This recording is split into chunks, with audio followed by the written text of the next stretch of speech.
وہ کہتے ہیں کہ دوبارہ سے اللہ تعالیٰ نے باری کا لفظ استعمال کیا، اور باری جو ہے وہ تخلیق کرنے والا ہے، اور تخلیق کرنے والا جو زندگی بخشنے والا ہے، تو یہ قتل کے بعد ایک نئی زندگی کی طرف اس میں اشارہ ملتا ہے۔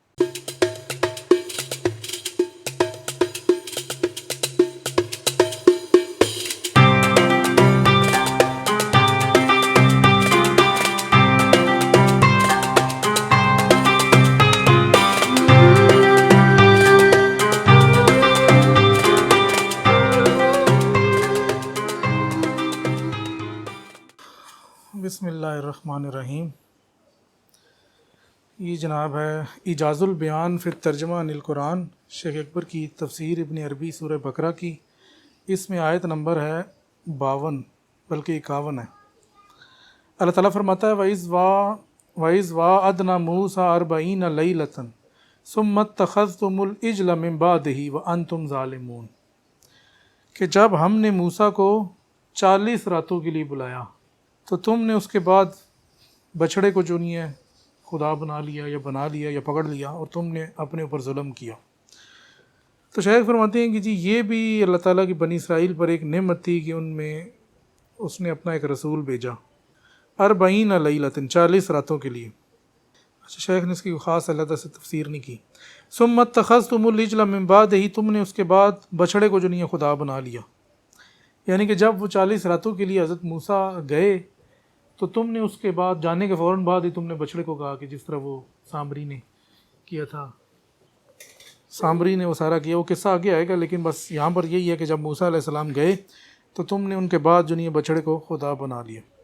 وانتم ظالمون، اور تم نے اپنے نفس پر ظلم کیا، اپنے نفوس پر ظلم کیا، اور بعض نے بعض پر ظلم کیا کہ دوسرے کو روکا نہیں کہ اس کرنے سے۔ تو یہ کہتے ہیں یہ بھی ہے۔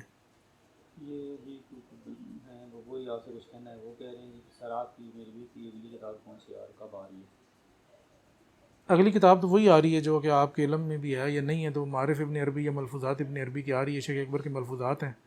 کب آ رہی ہے؟ 1-2 مہینے لگیں گے انشاءاللہ بس۔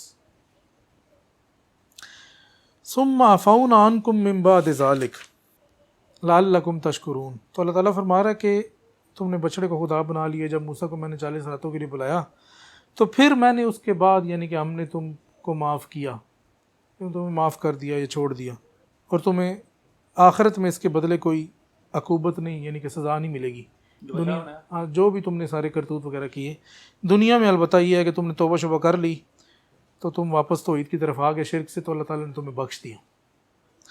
لعلکم تشکرون، تاکہ تم اس نعمت پر بھی اس کا شکر ادا کرو کہ توبہ تمہاری قبول ہو گئی۔ یہ بھی تھوڑی بات ہے کہ تم نے شرک کر دیا اور پھر اللہ نے توبہ قبول کر دی۔ اسی لیے تو وہ ان کو کہا نا کہ خصوصیت اسی وجہ سے اس قوم کو خصوصیت ہے کہ فضیلت ہے کہ وہ سارے گناہ بھی کیے پھر بھی معافی ہو گئی، شرک بھی کر دیا، بچڑا بھی بنایا، اس کی بدعت شروع کر دی، پھر بھی اللہ تعالیٰ نے ان کو معاف کر دی۔ فضیلت اس وجہ سے ہے۔ پھر کہتے ہیں کہ جی ہم نے آخرت میں تم پہ کوئی اس کے مطلب عذاب نہیں رکھا اس حوالے سے جو تم نے کرتوت کیا تھا۔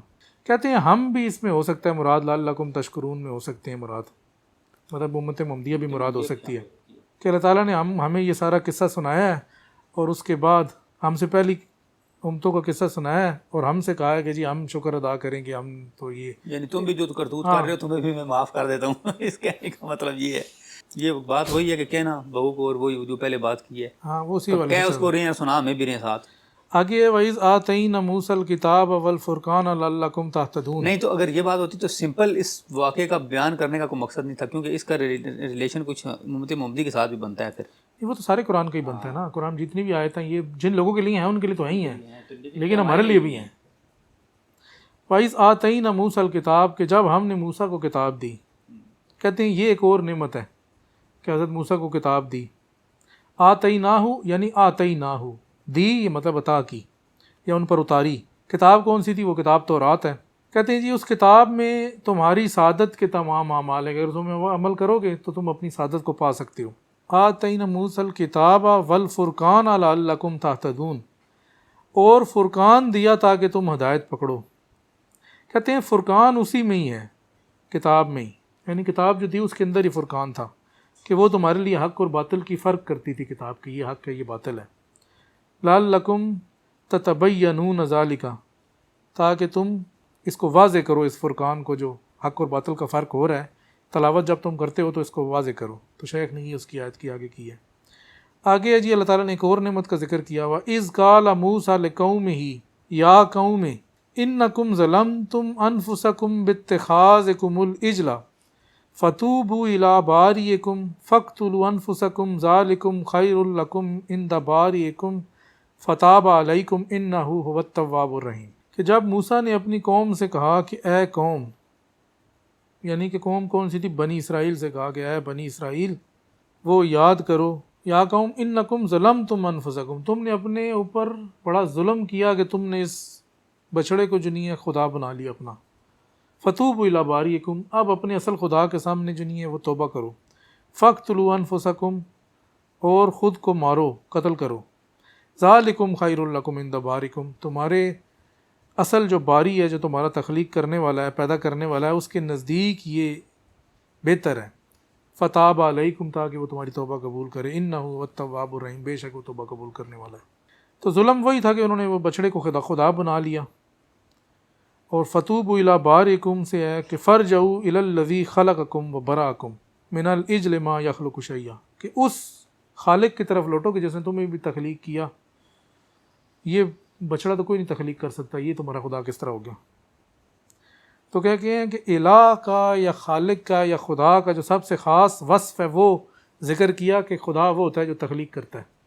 تو باریکم سے مراد ہے جس نے تمہیں تخلیق کیا، اور خدا کے سوا کوئی جو ہے مخلوق وہ تخلیق نہیں کر سکتی، اس وجہ سے وہ خدا بھی نہیں ہو سکتی. کہتے ہیں یہ اہل حق کے مخالف قول ہے، کیونکہ اہل حق کے مخالف جو ہیں وہ خلق کو غیر اللہ کی جانب بھی مخلوق، یعنی کہ تخلیق کرنے کو غیر اللہ کی طرف بھی منسوب کرتے ہیں. لیکن اہل حق ایسا نہیں کرتے. اہل حق کے نزدیک صرف اللہ تعالیٰ ہی تخلیق کرتا ہے، کوئی اور نہیں کرتا. آگے ہے جی فاقتلوا انفسکم، کہتے ہیں تمہاری توبہ یہ ہے کہ تم میں سے بعض دیگر بعض کو قتل کریں، کیونکہ تم میں سے دیگر بعض نے دیگر بعض کو اس کی عبادت سے روکا کیوں نہیں ہے.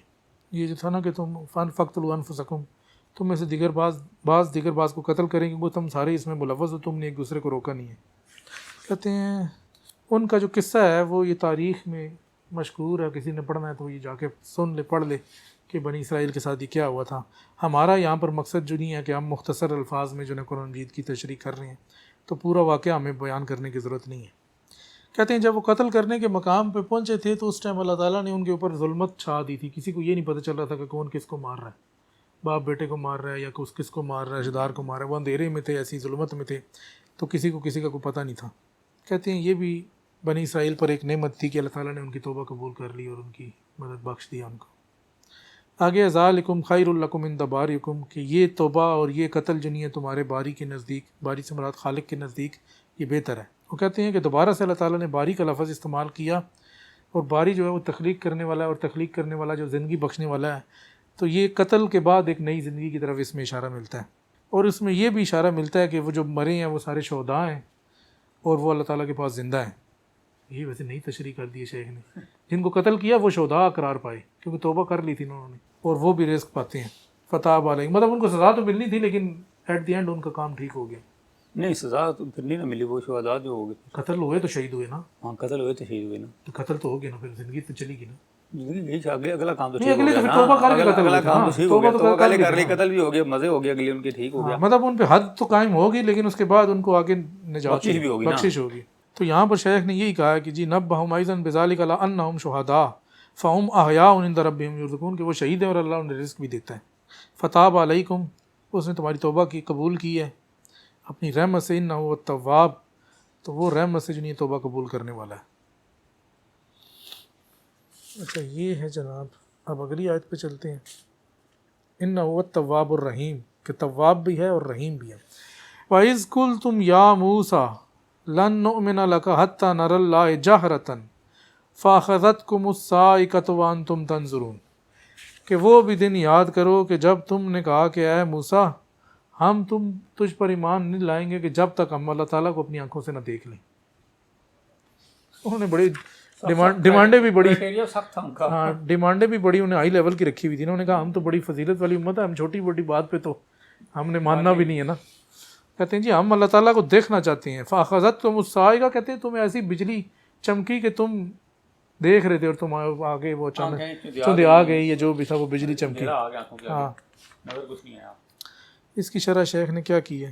کہتے ہیں خود کو قتل کرنے کی شرح شیخ نے کیا کی ہے؟ خود کو یہی کہ تم میں سے بعض دیگر بعض کو مارو گے. تم نے روکا کیوں نہیں تھا کہ اس کو جب وہ بچڑا بنا رہے تھے، بچڑے کو جب خدا بنایا سامری نے، تو تم نے روکا کیوں نہیں؟ اب یہ تمہاری سزا ہے کہ توبہ تو تم نے کر لی ہے، لیکن ایک دوسرے کو مارو گے، نیرا پڑ گیا، بس قتل و غارت شروع ہو قتل گئی. تم نے قتل قتل و کرنا غارت شروع ہو ہے، گئی. یہ تمہاری سزا ہے. توبہ بھی کر لی اور یہیں توبہ پہ تمہاری قبول یعنی ہوگی. دنیا میں ہی سزا ہوگی. ہاں دنیا میں سزا مل گئی، آگے سزا ملی. نجات ہوگی، آگے نجات ہوگی. قتل ہوتا ہے بندہ تو تکلیف تو ہوتی ہے نا، جب گلا کاٹ رہا ہو کسی میری کو بات تکلیف تو ہے. ہے ہی ہے نا، موت ہوگی نا پھر ان کی. ہاں فوت ہو گئے وہ. کہتے ہیں اللہ تعالیٰ نے ان کے اوپر آسمان سے کوئی بجلی اس طرح سے نازل کی کہ وہ، انہوں نے کہا نا ہم اللہ کو دیکھنا، انہوں نے کہا تم پہلے ذرا ٹھہرو میں تمہیں دکھاتا ہوں. اچھا بجلی کے بعد کیا ہوا؟ بجلی کے بعد وہ سارے مر گئے یا ان پہ موت کی غشی چھا گئی. جنہوں نے کہا تھا میں دیکھنا چاہتے ہیں. ہاں کہتے ہیں ثم باسناکم من بعد موتکم لعلکم وہ تو تشکرون. موسیٰ کے ساتھ گئے تھے نا اوپر دیکھنے کے لیے. ہاں وہ انہی کی بات ہو رہی ہے نا، انہی کی بات ہو رہی ہے، دور والے ہیں وہ. انہی کی بات ہو رہی ہے. ہاں کہتے ہیں کہ جب بجلی چھائی تو ان کے اوپر موت کی غشی چھا گئی اور وہ موت کے قریب قریب ہی مر تھے. گئے مطلب. وقت یکون موت ہوگی. کہتے ہیں دو احتمال ہے، یا موت کی غشی چھا گئی یا مر ہی گئی. اچھا مر گئے. ہاں نہیں دونوں طرح کے ہو گئے نا. دیکھیں کہتے ہیں لیکن غشی والا احتمال زیادہ ہے. حضرت موسیٰ کے اوپر غشی والا احتمال ہے اور باقیوں کے اوپر کہتے ہیں مر گئے. لوگ عموماً جو عام تفسیریں ہیں نا اس کے اندر یہی ملتا ہے کہ، لیکن ابن عربی رحمۃ اللہ علیہ نے یہاں پہ کیا کہا یہ دیکھتے ہیں. ابن عربی نے یہی کہا ہے نا رحمۃ اللہ علیہ نے کہ جی وہ موت کی غشی بھی ہے اور حقیقی موت بھی ہے، لیکن زیادہ تر جو کہتے ہیں میرے نزدیک جو نہیں ہے وہ غشی والا اور وہ جو چندیانہ اور عیسائی وہ احتمال ہے. اس کی وجہ یہ ہے کہ قرآن مجید میں اللہ تعالیٰ فرماتا ہے کہ کوئی بندہ 2 دفعہ موت یعنی کہ وہ نہیں دیکھے گا، بس ایک ہی دفعہ مرے گا نا دنیا میں. یہ تو نہیں ہے 2 دفعہ مریں گے.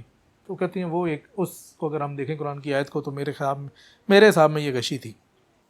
غشی تو تھی حضرت، میرا خیال ہے غشی تھی حضرت موسیٰ علیہ السلام کے لیے اور موت ان کے لیے تھی باقیوں کے لیے. غشی بھی ہوگی اور موت بھی ہوگی، دونوں کام ہو گیا نا. کہتے ہیں بس ہم یہ ہمیں کوئی ایگزیکٹ تو نہیں ہے، تعویل ہم کر سکتے ہیں، تعویل ہے مطلب اس کی تفسیر ہی ہے نا. اب ہم بھی تعویل کر رہے ہیں، جیسے ابن عربی رحمۃ اللہ نے تعویل کی ہے، ہم بھی کہہ رہے ہیں کہ ہو سکتا ہے موسیٰ ہو سکتا ہے یہ ہو یا ہو سکتا ہے وہ کنفرم نہیں ہے. حضرت موسیٰ کو غشی آ گئی اور باقی ساروں کو موت آ گئی.